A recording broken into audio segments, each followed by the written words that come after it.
हमेशा कम होगा। देखिए, जैसे यदि उत्तोलक का यांत्रिक लाभ 1 से कम होता है तो यह तृतीय श्रेणी का उत्तोलक होता है। जैसे में किसान का हल हो गया, मनुष्य का हाथ हो गया, बंसी हो गया, चाकू एवं झाड़ू आदि तृतीय श्रेणी के उत्तोलक होते हैं। क्वेश्चन नंबर 15 पे आते हैं।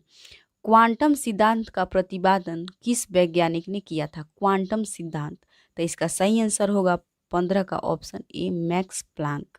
मैक्स प्लांक एक जर्मन वैज्ञानिक थे जिनके द्वारा क्वांटम सिद्धांत का प्रतिपादन किया गया था।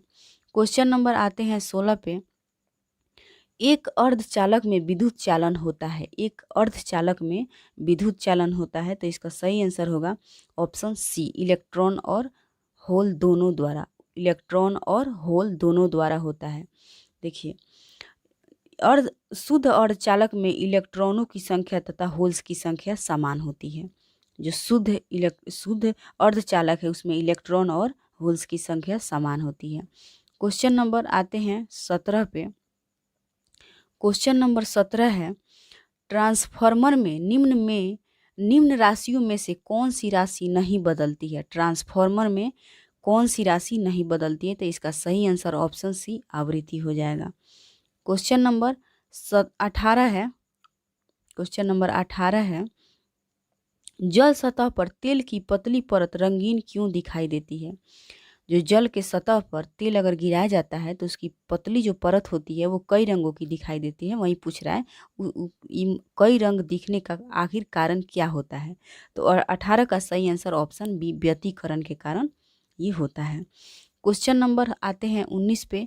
क्वेश्चन नंबर 19 है, निम्नलिखित ग्रंथियों में से टाइलिन एंजाइम का स्रोत क्या है? टाइलिन एंजाइम का स्रोत हम जानते हैं, हमारे लार में टाइलिन नामक एंजाइम पाया जाता है।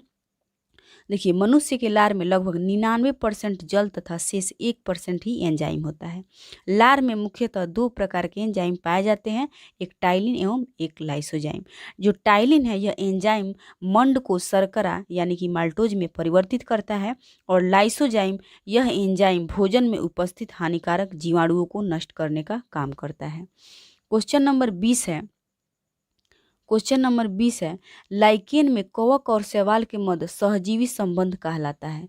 लाइकेन और कवक और शैवाल के मध्य सहजीवी संबंध क्या कहलाता है? तो 20 का सही आंसर ऑप्शन डी हो जाएगा, हेलोटिज्म। हेलोटिज्म इसका सही आंसर हो जाएगा, हेलोटिज्म। क्वेश्चन नंबर 21 है, कोशिका के बारे में निम्न में से कौन सा कथन सही नहीं है? इसमें पूछ रहा है कौन सा कथन इसमें सही नहीं है। तो देखिए, 21 का सही आंसर हो जाएगा ऑप्शन डी, सभी शरीर ऊतकों में एक ही प्रकार की कोशिकाएं विद्यमान होती है। ये क्वेश्चन गलत हो जाएगा।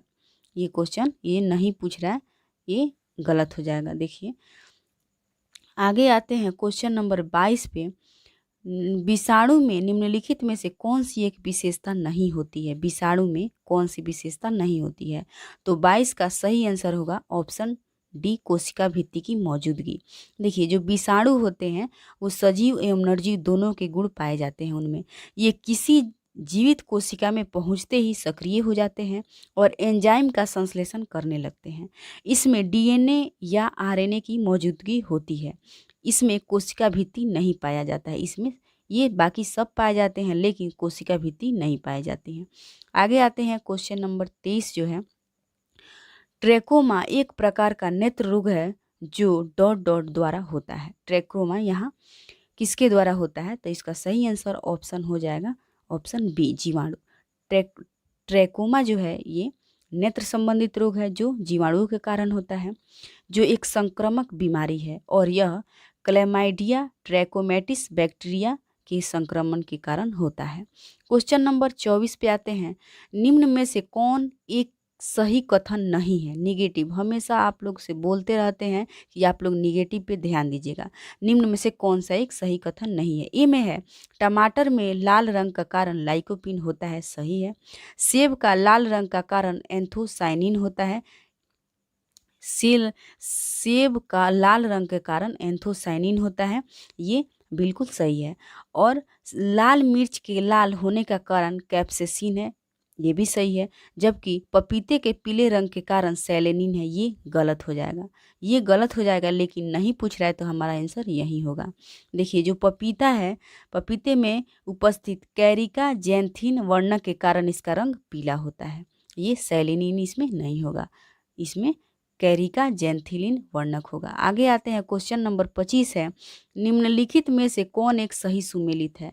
एपीकल्चर मधुमक्खी पालन, पोमोलॉजी फलों की खेती, जेरोटोलॉजी वृद्ध व्यक्तियों का अध्ययन, इनमें से सभी। इसमें से सभी आंसर सुमेलित है, इसलिए हमारा ऑप्शन डी इसका सही आंसर हो जाएगा।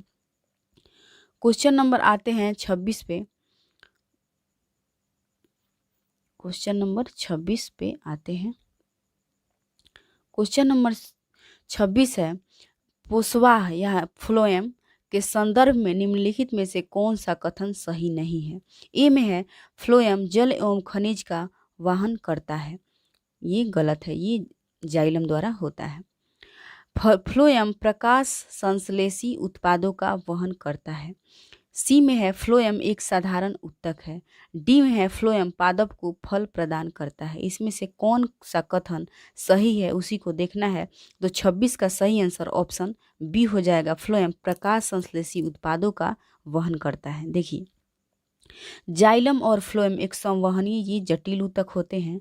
जाइलम के कारण पौधे अपनी जड़ों से जल और खनिज की अवशोषित करते हैं और पौधों के तने, पत्तियों, फूलों एवं बाकी हिस्सों में इसे पहुंचाते हैं। फ्लोएम एक संवहनीय जटिल ऊतक है जो पौधों के हरे भागों से पौधों के बाकी हिस्सों में प्रकाश संश्लेषण के दौरान तैयार घुलनशील कार्बनिक यौगिक को स्थानांतरित करता है। क्वेश्चन नंबर आते हैं 27 पे। क्वेश्चन नंबर 27 है, गुणसूत्र में क्रोमैटिड्स जिस बिंदु पर संलग्न होते हैं उस बिंदु का क्या नाम है? गुणसूत्र में क्रोमैटिड्स जिस बिंदु पर संलग्न होते हैं उस बिंदु का नाम क्या है? तो 27 का सही आंसर ऑप्शन डी सेंट्रोमियर इसका सही हो जाएगा। देखिए गुणसूत्र को क्रोमैटिड्स जिस बिंदु पर संलग्न होते हैं उसे बिंदु का नाम सेंट्रोमियर होता है। सेंट्रोमियर गुणसूत्र का आकार निश्चित, सेंट्रोमियर जो होता है वो गुणसूत्र का आकार निश्चित करता है और प्रत्येक क्रोमैटिड में 2 या 2 से अधिक अत्यंत महीन कुंडलिक धागों के समान संरचना होती है जिन्हें क्रोमोनीमाटा कहते हैं। क्रोमैटिड डीएनए और हिस्टोन प्रोटीन का बना होता है। क्वेश्चन नंबर 28 है, भ्रूण को एक विशेष ऊतक की सहायता से मां के रक्त से पोषक प्राप्त होता है। किससे प्राप्त होता है यही पूछ रहा है। तो 28 का सही आंसर ऑप्शन ए गर्भनाल हो जाएगा। यही इसका भ्रूण को पोषक जरायु यानी कि एवं आपरा माने जरायु, कोरिन या प्लेसेंटा द्वारा ही भ्रूण को पोषक प्राप्त होता है। क्वेश्चन नंबर आते हैं 29 पे। क्वेश्चन नंबर 29 है, निम्नलिखित में से किस संस्था का संबंध एम्बर बॉक्स, ब्लू बॉक्स और ग्रीन बॉक्स से है? निम्नलिखित में से किस संस्था का संबंध एम्बर बॉक्स, ब्लू बॉक्स और ग्रीन बॉक्स से है? तो 29 का सही आंसर ऑप्शन ए हो जाएगा WTO। विश्व व्यापार संगठन की स्थापना WTO है जो वर्ल्ड ट्रेड ऑर्गेनाइजेशन इसका फुल फॉर्म होगा, जिसकी स्थापना 1 जनवरी 1995 को हुई थी। विश्व व्यापार संगठन ने कृषि सब्सिडी को एम्बर बॉक्स, ब्लू बॉक्स और ग्रीन बॉक्स सब्सिडी में विभक्त किया है। क्वेश्चन नंबर 30 है, तारापुर समिति का संबंध निम्न में से किससे है? तारापुर समिति का संबंध निम्न में से किससे है? तो 30 का सही आंसर हो जाएगा ऑप्शन बी, मुद्रा का पूर्ण परिवर्तनीयता। मुद्रा का पूर्ण परिवर्तनीयता इसका सही आंसर हो जाएगा। क्वेश्चन नंबर आते हैं 31 पे।